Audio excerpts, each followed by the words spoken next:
Hi, this is Dan Tabar. I am president and co-founder of Atomontage, and I would like to show you some cool stuff that we just got working here on Turkey Day.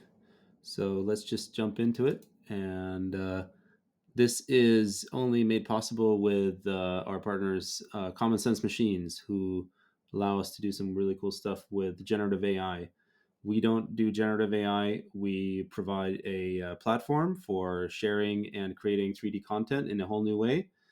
And CSM, our partners, provide the generative part where it makes it much easier to make really cool stuff for the platform.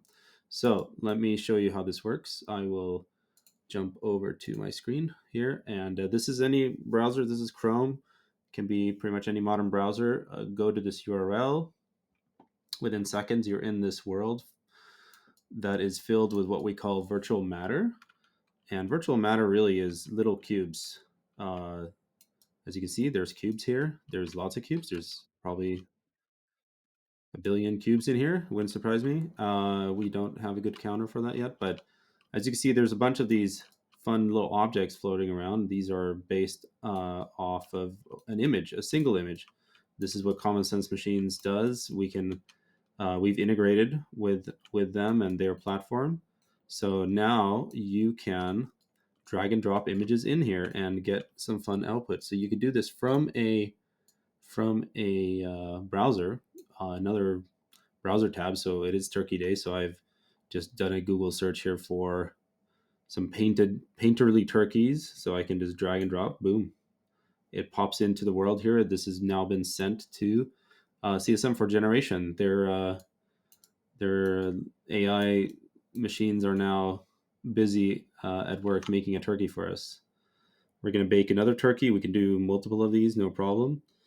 And you don't have to have a clean background in any of these images. It doesn't matter. They're really good about fixing up or segmenting away the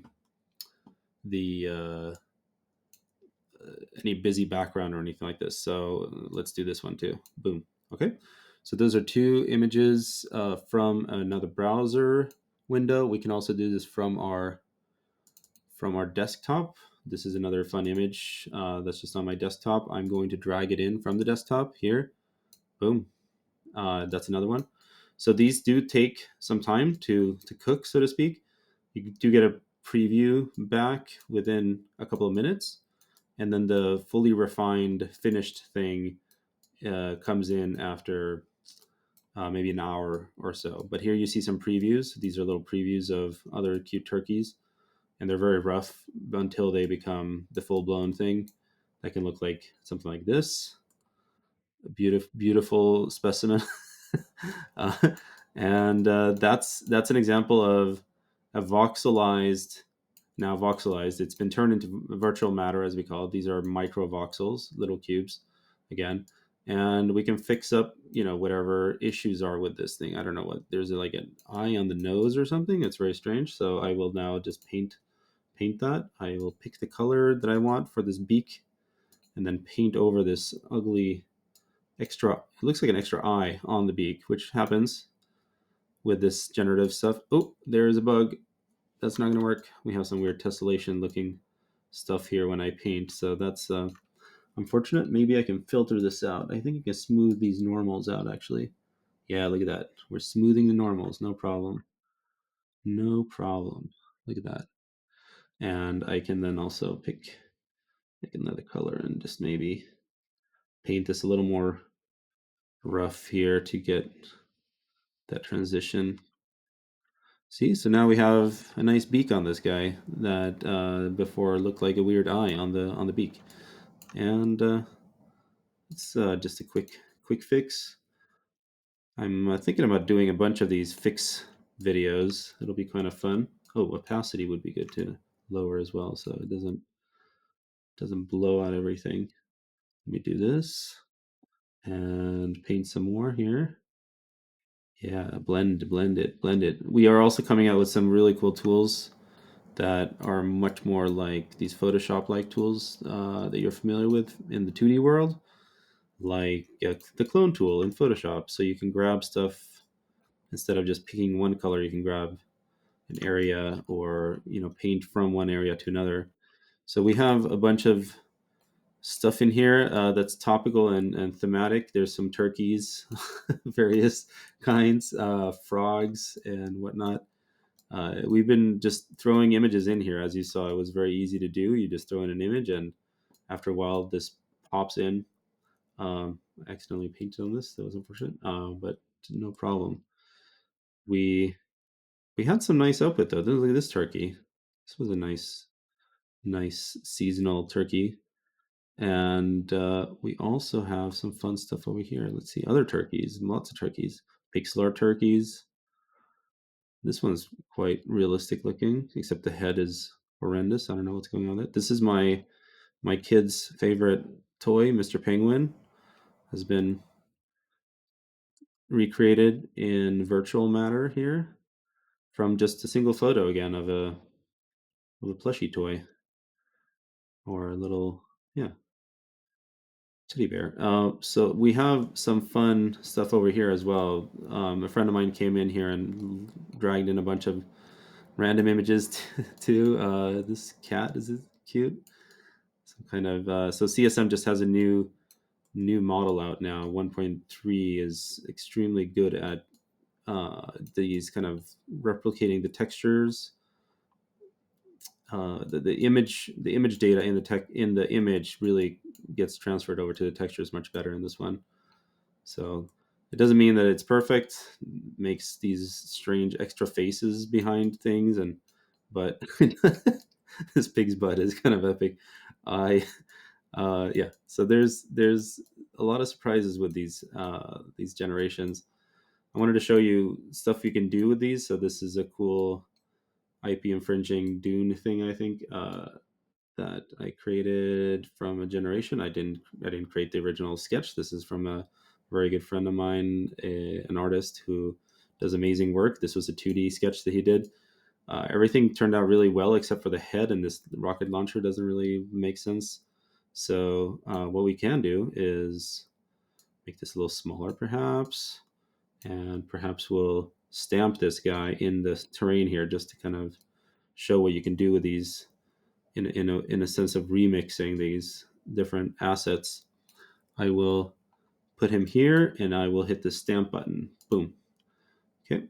So what that does is that takes that movable object and turns it into something that is a part of the terrain now, and it even adds some shadows and makes it a little more part of the environment.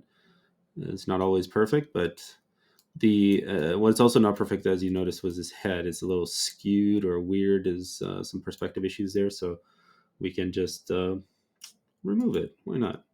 So we go in here, make the brush quite big, and start chopping away his head. Oops, should probably just do default shape on this brush, and we remove this guy's entire head, and let's see what we can put there instead. Maybe something that is close by. Let's see. So we could have this cat, or we could see. Let me select something. We could have this guy. We could duplicate him. Duplicate. Move it over here. So it's very easy to duplicate these objects, to scale them, to reposition them. This in VR is even more fun and easy to do. It's very compelling to move things around with your hands. And we are releasing a VR client very soon, very, very soon. So stay tuned for that. And now, does this even fit? Can we make it fit? We can make it fit. Looks pretty menacing. I don't know, that smile. It's pretty great. I'm not sure if I think that fits that great. So I do spot this other guy over here. I can delete that and spot this other gentleman. Came from a photo of some guy. I will now duplicate him, bring him over here. Color wise, it seems like a better match for this. I think it's a Sardaukar. What is it from Dune? I don't know how to pronounce it. Not nerdy enough. Oh yeah, now we're talking. Now it's like, what is this, Freddy? It was just Halloween, right? So get this guy in here. Very nice. And I can also delete stuff off of the. Well, I deleted the whole thing. That was not intended. Whoops. Make another one. We can make as many of these as we want, really. There's no polygon count limits in this scene. This is in the cloud. It's being streamed to my client here in the in the web browser. We do have native clients coming in as well that have better performance and so on. But we will um, uh, can just emphasize that there's like you can copy these things many times without having to worry about any kind of polygon count limits or these kind of traditional limitations of traditional polygon workflows or 3D graphics in general. So it's one of the big benefits of working with this virtual matter, these voxels that we stream from the cloud into what we call this montage. This 3D space in the cloud is a montage. And I'm now gonna stamp this guy into his beautiful body. Look at this. Look at this abomination I've made. His nose is freaky. So it's a lower resolution because of the resolution of the terrain is lower. We could work around that by having a bigger scaling up these guys. It would just take longer to stamp them in. Let me show you that real quick. I don't want to make this video too long, of course, but yeah, let's make a big robot. Okay, big starter car guy. Okay, let's do that. Put him over here. We made a couple of these already. They're pretty cool looking. So I will now stamp him here, and it'll just take a while because he'll get kind of reconstructed. We are looking at easily, well, maybe, I don't know, several million voxels getting kind of constituted here into space, 3D space. And there's lighting and stuff happening as we're doing this, which is probably not the most efficient way to do this. We can optimize this quite a bit, I'm sure. But yeah, he's being built up over time, and it's being sent to me here, to my client. So it's happening on the server and being sent here. But it's starting to look pretty good. So yeah, resolution is higher now, of course, since we've stamped that movable object.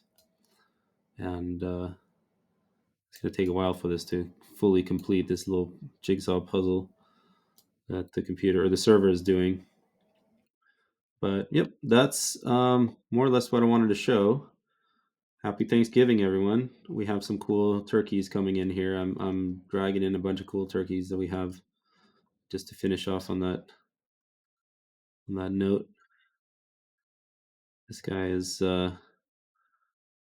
kind of mid-looking turkey, and we have some really nice ones that I might show off later. But there's like turkeys in armor and Viking turkeys and all this stuff that I've whipped up using kind of text to image prompting, which you all know works really well these days. So that's it, folks. Thanks for checking in and uh, for taking time out from your turkey coma. And we'll be coming out with a lot more interesting. Let me show this turkey first. This turkey is pretty awesome. So AK-47 turkey. uh, I'll close on this. Yeah. So have a great Turkey Day, and thanks for taking the time to listen to my ramblings. Bye.